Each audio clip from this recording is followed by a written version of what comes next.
Hello and welcome to another Smaulgld live stream. Today is August 28th. It is Tuesday. And tonight we're going to wrap up our discussion on the cashless society and whether it really is a threat to liberty.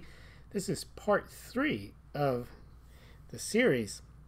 Let's take a look quickly first at the gold, silver markets as well as the stock markets and the crypto markets. Gold was down today, opened around 1209. Rose for a bit during the day up to about 1213 and then ended around 1201, 1202. It's up $2 in after hours trading. Silver, similar story.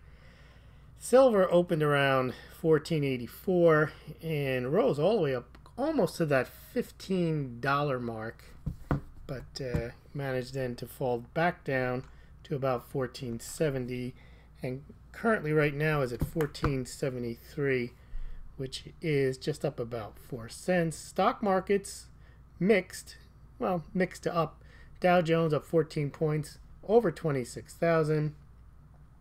NASDAQ at a record, I believe, at 8,030, up 12 points. And the S&P 500 just shy of 3,000 at 2897. Crypto's big day for the cryptocurrencies with Bitcoin leading the way. Bitcoin, let's see what we got here. Hold on. I know that Bitcoin at one point reached over $7,100. And I think at the moment it's at 7,071, but it had, as I mentioned, reached well over 7,100. Bitcoin Cash up about 3 or 4% to 565. Ethereum almost touching $300 to $295, up about 3 or 4%. Litecoin had a big day. Litecoin went all the way up to almost 64. It's currently trading at about $63.18. All right, let's get into, is the cashless society really a threat to liberty? Just to recap for those who are joining us for the first time, it's a 3-part series. We discussed generally in the first 2 episodes about the issues that a cashless society can prevent. We're not going to go through all of them right now in review, but generally we saw that a series of governmental actions and involving not just making your money into digital form, but way before that, in taking the physical cash away from you, led to a control of the value of your money. And we talked about, so for example, just the value of your money was changed from governmental actions like the creation of the Federal Reserve, which is inflationary by its nature, and then also the creation of the Internal Revenue Service at the same time, which determines not just the value of your money, but how much of that money you get to keep, which means less cash. At the time, you would have less cash. And that cash might be worth less as a result of Federal Reserve policies. And then we talked about Franklin Roosevelt's executive order confiscating the gold. So the form in which your money took also influenced by government action. Then the passage of the Social Security tax, which meant that you would have money removed directly from your check in order to pay for your old age pension, thus further removing the control of your money from your own control. And then by 1943 they implemented automatic payroll deduction in order to square up an estimated amount of tax that you might owe, thus taking away more of your control over your money. Then we saw the passage of the Medicare Act in 1965, more money being taken from your paycheck and moved into the money going into the government. Then we saw in the 60s how silver was removed from the coinage, changing again, once again, the tenor of your currency. You used to be able to have gold in the 30s, and you had silver all the way through the 60s. And by 1968, you had neither silver nor gold, nor even the ability to turn in your silver certificate and get a silver dollar for it. So those are all things that were designed, well, not necessarily designed, but had the effect of valuing your money, telling you how much you can keep of your money, what form it takes. And then as we move further on, we had in 1969, I believe, removal of U.S. bills larger than $100. So they eliminated the larger notes and the biggest. At the time, $100 was a lot of money in 1969. It's not that much money today. And then they passed things like the Bank Secrecy Act. And they started getting into how you can spend your money, how much money you can spend in a single transaction without triggering suspicious activity reports. So then it started to become in the early 1970s suspicious to have cash. And then, of course, Nixon took the U.S. off the gold standard in 1971. Then we had the Patriot Act of 2001, the Foreign Account Tax Compliant Act, or FACTA, which requires you to report foreign bank accounts, foreign holdings.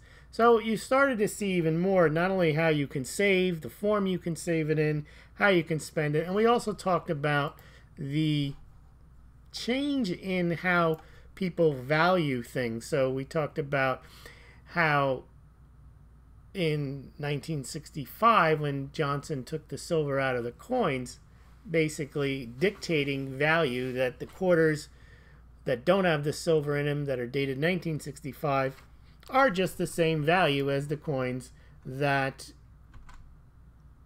You don't hear anything? Let's see. Okay. Just as valuable as the coins that had the silver in them. So you have a dictation of value, the government telling you, the president telling you what value is. We saw the same trick again in 1971. Nixon saying essentially, look, the dollar is the dollar whether it's backed by gold or not. Now that's a huge difference, but somehow the dollar did remain the dollar. Now there was inflation. They didn't really get away with it. But essentially, they did get away with it. The dollar then became the dollar because it was the dollar, not because it was the dollar backed by a treaty or an agreement that made it convertible into gold. Similar to the taking the silver content out of the coins, there was no revolt. People just continued to use the two, silver coinage and non-silver coinage, side by side. Now, some smart people took out the coins with the silver in them.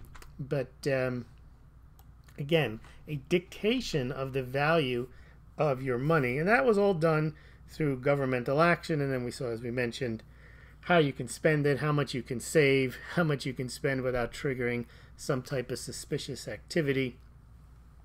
And so even before the digital world came along, there was a move to remove your physical cash. First, it was to remove your gold specie, meaning, well, now you can't have gold anymore after 1933.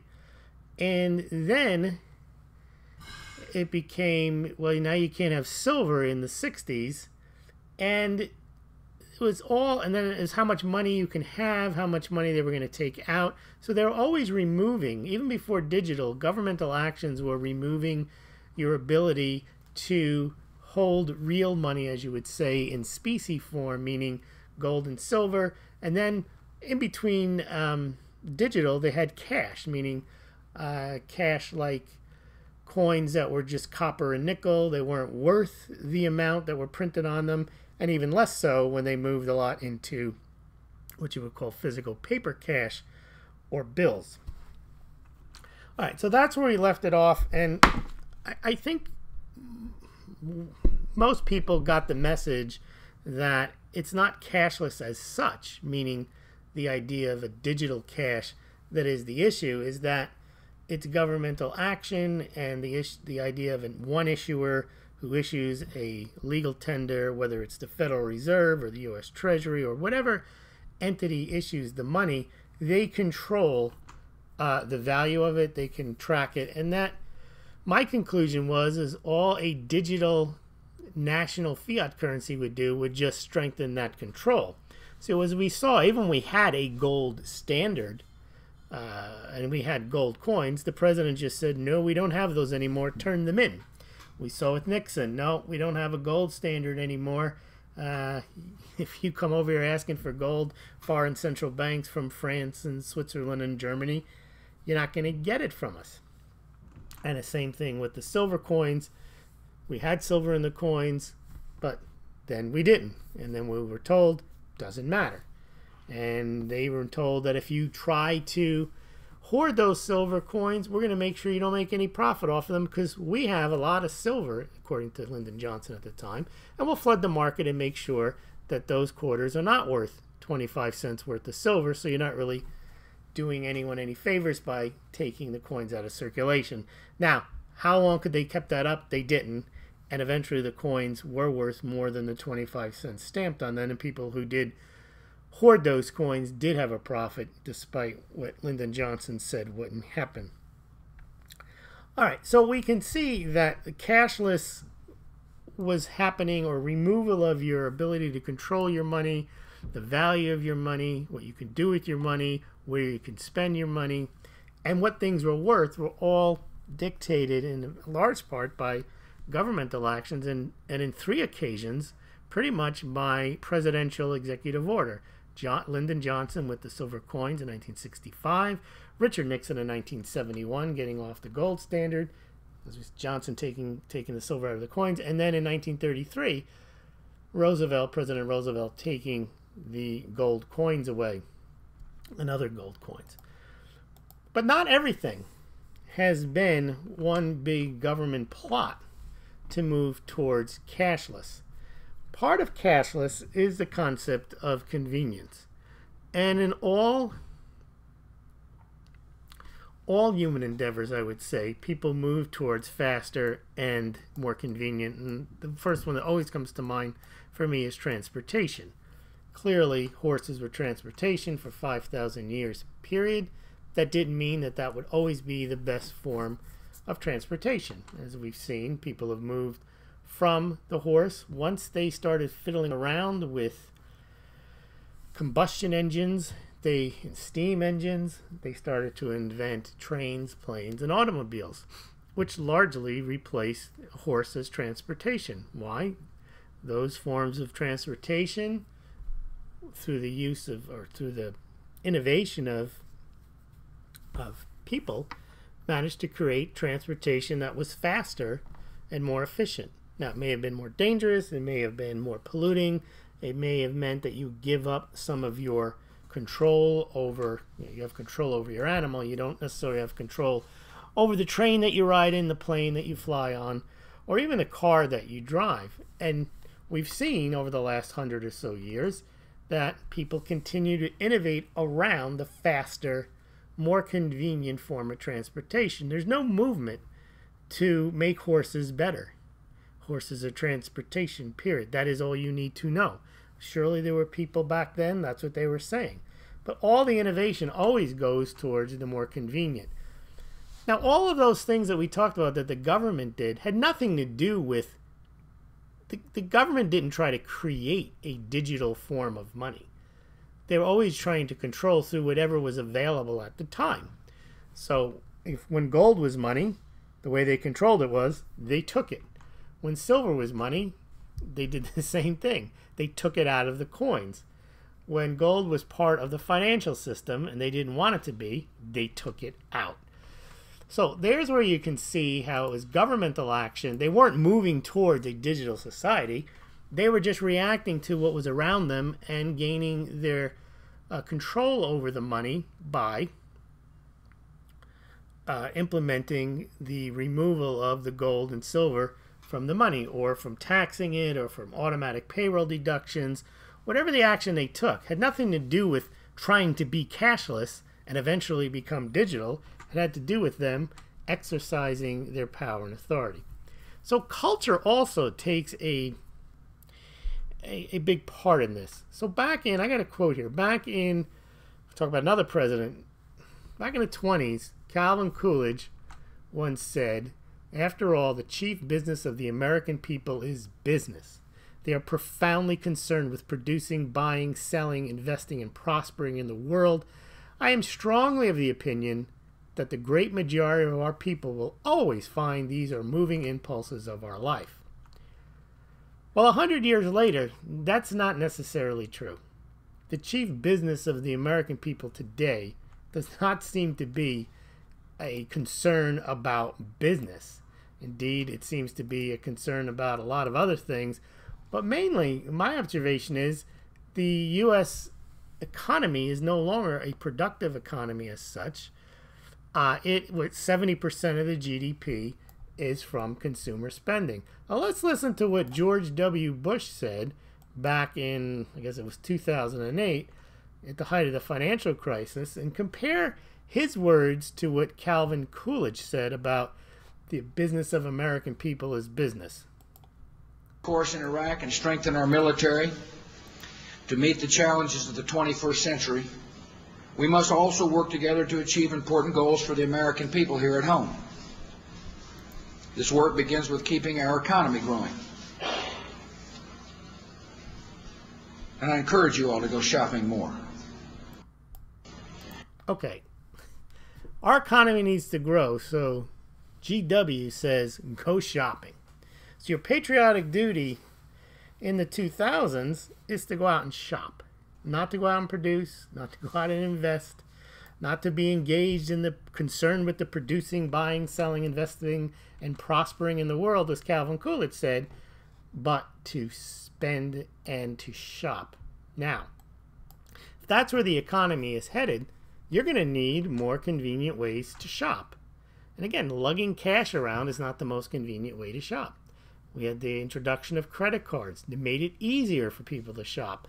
I think MasterCard, Bank Americard, Visa, all these things that I think came out in the late 50s, early 60s. They were all part of, maybe even earlier, American Express, all part, Diners Club. They were all part of the making it easier to spend, making it easier to shop. Moving to a consumer-based culture. Encourage spending, make it easier. The issuance of consumer credit. That didn't exist in the 1920s with Calvin Coolidge. What did exist was margin stock trading. You could borrow money to invest. They didn't have credit cards back then. And people paid cash for cars. They paid cash for pretty much everything other than maybe a home. The idea of taking out credit to buy stuff was anathema. You couldn't even do it. But today, the idea is you need to spend and they need to make it easier. So technology has evolved, banking technology, that allows you to borrow money and to use that and to spend it. And the whole culture is based on that, because then we had television. Television came out, radio, all things that improved the ability to get people to shop with advertising. It used to be, before the radio and the TV, you'd see billboards in populated areas, maybe at the baseball stadium, maybe at the center of town. But advertising and trying to get people to shop was not a culture. There weren't ad agencies that were making radio ads and TV ads. And then, of course, with the internet, not only became possible to advertise products, but you can actually buy them without going anywhere. And again, this is a huge convenience factor, and people love it. They don't have to leave their house. They can have stuff brought to them. Technically, you would say it might even be a benefit to society, because people could be more productive. They don't have to spend their time shopping. However, that's not what it is. People don't say, well, now I don't have to spend 2 hours worth of shopping. I can go and do as Calvin Coolidge says, I can be engaged in the concern of producing, buying, selling, investing, and prospering in the world. No, probably what people do, if they save time shopping, then they just spend the other time on the internet or social media that they saved while they were shopping, and then probably tell all their friends on social media what they bought. But again, this is made possible through technology, and it's part culture, part government, and part innovation, but it's not part of any plot to try to control you or to try to take away your freedom. In fact, people willingly do this, and a net result may be clearly that you lose your freedom. But this isn't necessarily done at the behest of anyone trying to control you, other than companies who want to extract your dollars from you, and it's easier to extract them if you don't have to lug them down to some location and bring them into the store where you might change your mind. It's a lot easier if they can get you on the internet which is the same way if you think about it. For example, with this channel, you guys can send me money, and some of you do. I could never, ever, ever get money from you if it wasn't for Bitcoin, Ethereum, Litecoin, PayPal, Patreon. I'd have to go and shake you down. I'd have to go to your house, ask you, and you wouldn't necessarily give it to me. So it is a convenience to, by the way, you're free to send money. Donations are welcome. But the point being is a lot of this has been as a result of innovation. People creating ways to transact and to transact faster. And again, that's what cryptocurrencies are.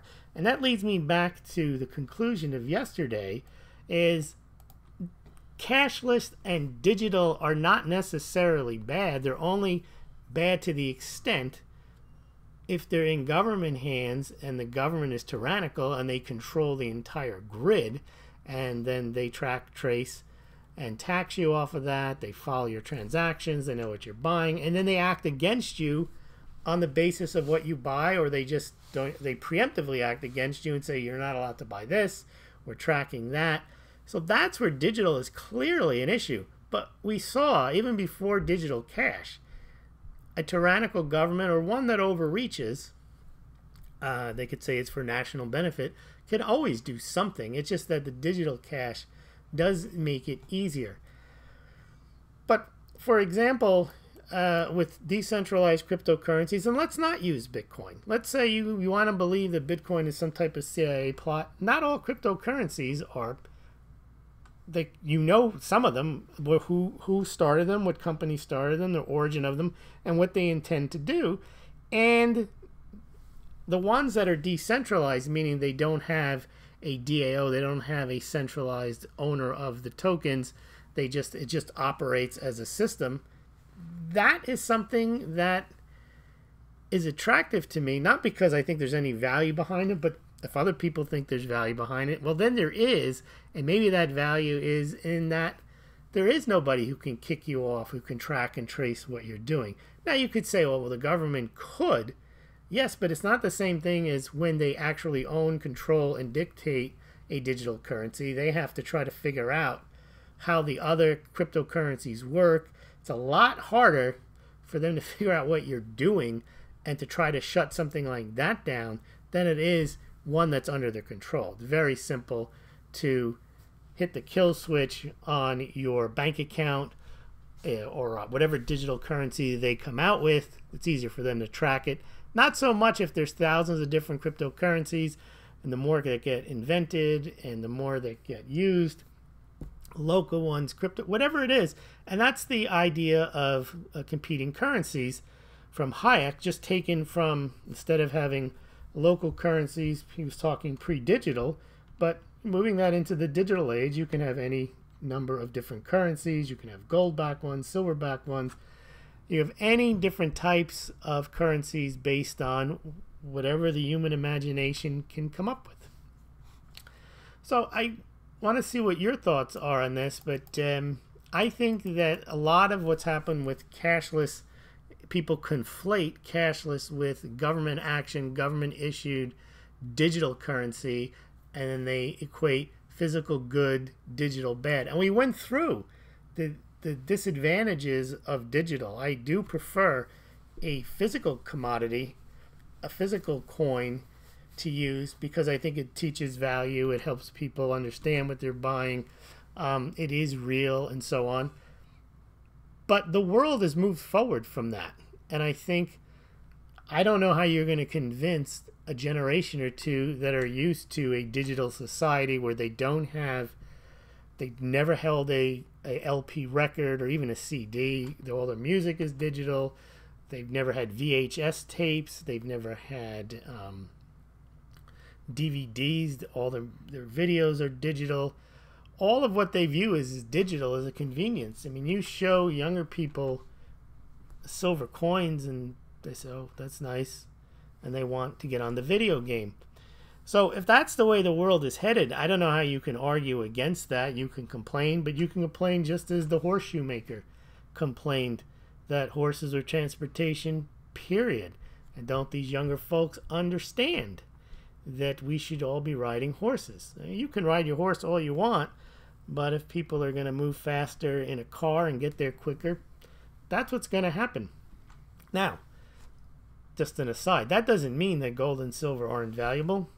But when people are saying they're going to use it as money, I do see there will be a use of gold and silver as physical currency when there is an issue with electricity, an EMP, financial crisis. Clearly, I am all for prepping and being prepared for different scenarios, but I don't count on those scenarios. You prepare for those scenarios, but I don't count on the world returning backwards. So, for example, if you have horses and you have silver and you have physical goods, yes, if there's an EMP, you are going to be able to have transportation because you have a horse. If your car doesn't work, well, now you got a horse.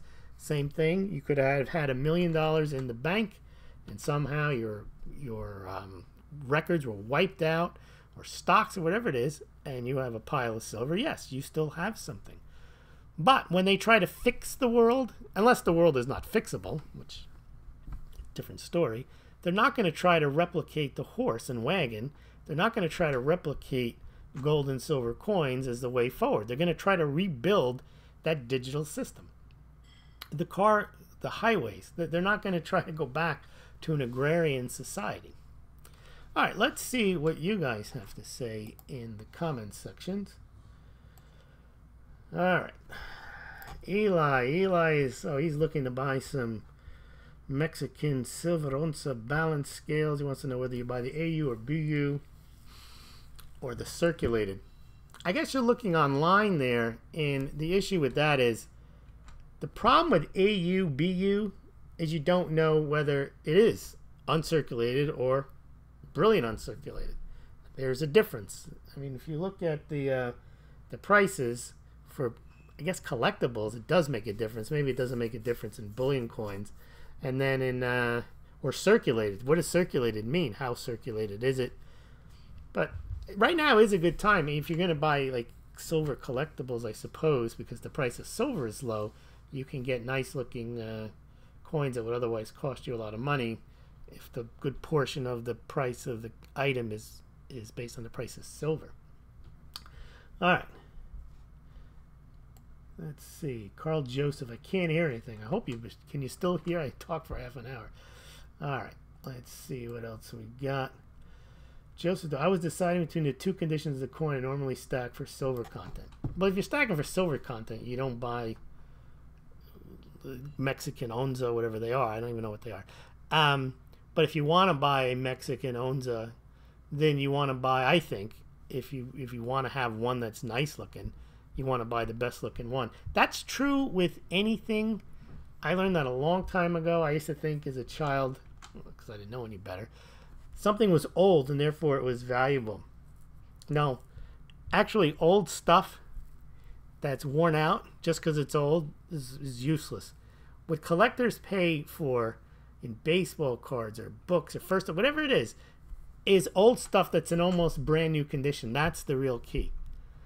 All right. Joseph DeMarco, I stopped stacking. I see more in crypto now. Crypto will free PM markets. I don't know if they will. I don't buy that theory that the two are somehow connected, and the crypto people think that it's going to free the markets from the gold and silver. I think they're on parallel tracks. I think what's happening with gold and silver is it's lost some of its monetary allure, but it still has massive value in its physical properties and rarity, and I think that will continue to give gold and silver value. Cryptos will have to prove their value, but they're clearly a speculative item. But I don't see either of them as this huge threat to the financial system. The big threat to the financial system is just human stupidity and a lot of debt. But the real key, as all as one is now saying, is that it's the mugs. It's all about the mugs, because mugs, you can always use a mug. You can always use a mug. They'll never go to zero. If you have an EMP, you can still use your mug. There's so many things you can do with mugs. They're finding uses for mugs. every day. So if you're interested in buying a mug, go to smaulgld.com right now, and you can order your mug, and I will put in a free Game Changer eraser, Smaulgld Game Changer eraser, if you buy tonight from the site. This only applies to the Smaulgld Classic and Super Classic mugs, and the reason it only applies to those are the ones that I ship out from the Smaulgld headquarters. I actually pack those personally with a note. I'll put in the eraser, and you'll get that in a couple of days, sent priority mail. The Smaulgld to-go mug, you can buy from the Smaulgld.com site, or you can go to the Smaulgld store. That is shipped from the manufacturer, as is the nice-looking little Smaulgld espresso mug, which is also shipped from the Smaulgld manufacturer. So I can't include a free gift in those. But there's, if you want to buy from the Smaulgld store, I've given you a link there. All right. What's this? Explain what the details are in a reset by definition and what it means, the point of a reset, and afterwards, thanks. Well, I don't believe in all this reset nonsense. That's been going on for 10 years. That is somewhat of a gold pumper nonsense story.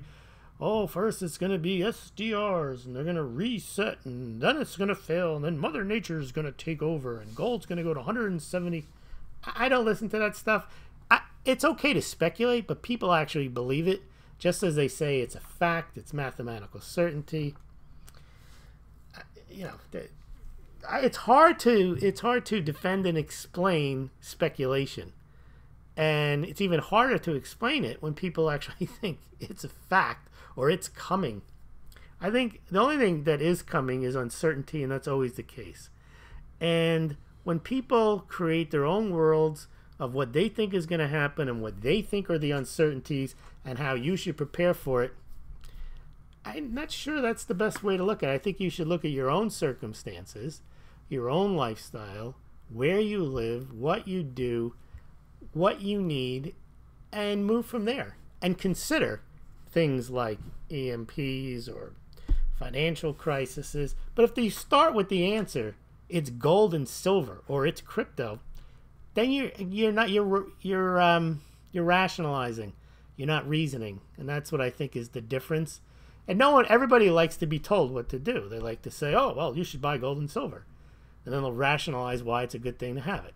Or you should just go out and get yourself a bunch of cryptos, because you're going to do this, and then you rationalize that. You have to think is, what would you do with cryptos? What would you do with gold or silver? Is that really what you need? How much of it would you need? Think through your own scenarios. These people who tell you this or that is going to happen, they don't know. In fact, it's obvious they don't know. In fact, the only argument they have to say that they know is every time they predict what's going to happen, they just say, well, it hasn't happened yet. Okay? That's not proof that you know what's going to happen. That's just saying that what you think is going to happen hasn't happened yet.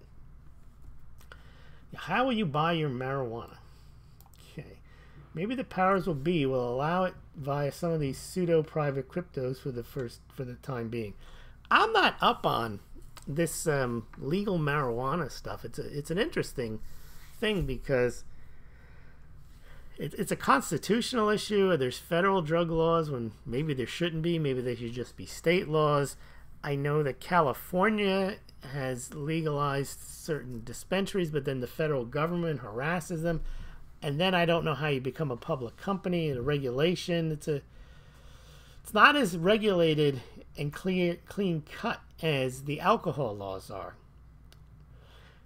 Carl Joseph DeMarco, clinging to the past and wanting its restoration is often a sign of fascism. Well, it's a sign of reactionary. That's for sure. I don't know if it's fascism. Fascism is more trying to make stuff happen. And I guess if what you want to do is make the past happen, you can call that fascist. But you could want to make something that's never happened before. That's also fascism, too. Yes, from J.M. Bullion. Okay. Let's see. I'm looking to buy 10, but that's a difference of 8 in the two conditions. Eli's got a big problem tonight. He's not sure whether he's going to buy the AU or BU or the circulated Mexican Onza. Okay. You still have counterparty risk with crypto. You don't have counterparty risk to the extent you have it with an issuer. Except, see, this is where people say all cryptos are going to zero. They don't know what they're talking about because not all cryptos are the same. Some cryptos could have an issuer. You can buy a token. You could buy a Smaulgld token, and I can issue a token and say, you're going to get this token, and you'll get more tokens, or your tokens will be worth more the more Smaulgld subscribers I get. Okay, there you have counterparty risk. You have to depend on how well the Smaulgld site does. You clearly have counterparty risk when you buy a Smaulgld token. I'm not issuing Smaulgld tokens. I have no interest in doing that. But if I were to issue one, there would be counterparty risk. Now, Bitcoin, Litecoin, Monero, those coins don't have issuer risk because they're not issued by anybody. They're just thrown out there, and then it's just a system that anyone can participate in. You do have counterparty risk to the extent that you have risk in whether there is electricity, whether you have a working device. You have issues whether the miners are operating. You have technical issues that you're relying on. So clearly, when people try to say Bitcoin is gold and Litecoin is silver, they're not. When you have gold, you're done. You have it. You have silver, you're done. You have it. It doesn't rely on anything else for it to be what it is. You don't have Bitcoin. You don't have Litecoin. You don't have them. You have keys to go on the internet and claim them. And all those keys are dependent on whether you have a device that lets you go on there and whether everything is working and all the computers are working and there's mining going on. It's not the same thing. I don't know how they even say it's the same thing. Silver is done and that's it. Once it's been mined and refined and once you have it, there's no third-party input for you to have. The only time you have third-party input with Bullion is when you ship it out to a vault and have them hold it and have them insure it. Now you've got an issue with, will your vault actually hold it? Is the insurance that they have on your Bullion actually any good? What if the insurance company goes under? What if the Bullion vault gets robbed? What if the Bullion vault owner decides, I got all this gold and silver, I'm just going to abscond with it and good luck. So anything that you have, like a mug is real value. There's no third party liability. Smaulgld cannot retract those mugs. Once Carl Joseph DeMarco, he has received his mug, I have no claim on his mug. Now I could by contract say if you put anything, let's say I don't want you to drink, and I could by contract, it'd be hard for me to enforce, send you a mug and say I'm going to send it to you for $3, but if you ever pour alcohol in it, I'm going to come and get it. And you could sign that contract, it would be enforceable, but as a practical matter, it would not be, because how would I know? Well, that's what smart contracts do. That if somehow you can set up a smart contract, then it would automatically mean that you would lose your right to that mug if that was one of the conditions. All right, Carl Joseph DeMarco, when will Lewis offer an auto mug with a lid? I have one. I actually, and if you want one, I'm going to send you there right now. The Smaulgld auto mug, the Smaulgld to go mug is available right now. And it is at the store, and I'm going to give you the link for it right now. That was the demand for that. I've sold quite a few of those. The Smaulgld to go Smaulgld travel mug. In fact, drinking out of mine right now. Is a very fine mug, and I think the price, let's see if there's a discount tonight. It's definitely a popular item. There it is, the Smaulgld travel mug. I gotta make the sale now, otherwise they say, you know, when you sell stuff, there needs to be an urgency. Here you go. I'm gonna send this out to you right now, and you can get your Smaulgld to go. And there it is. Now, I am going to do a game changer mug, I think. I think people have been asking me if I can do a game changer mug. All right. Well, I want to thank everybody for listening tonight, and make sure you visit smaulgld.com. Also, sign up at BitChute to the Smaulgld channel there. You never know when this channel becomes defunct. Also, Smaulgld is on minds.com, steemit.com, gab.ai, Twitter, Facebook, Google+. The best place to go to, you can go there right now, is to smaulgld.com. In between the mugs, you'll see a place to sign up to the smaulgld.com website. Thank you very much, everyone.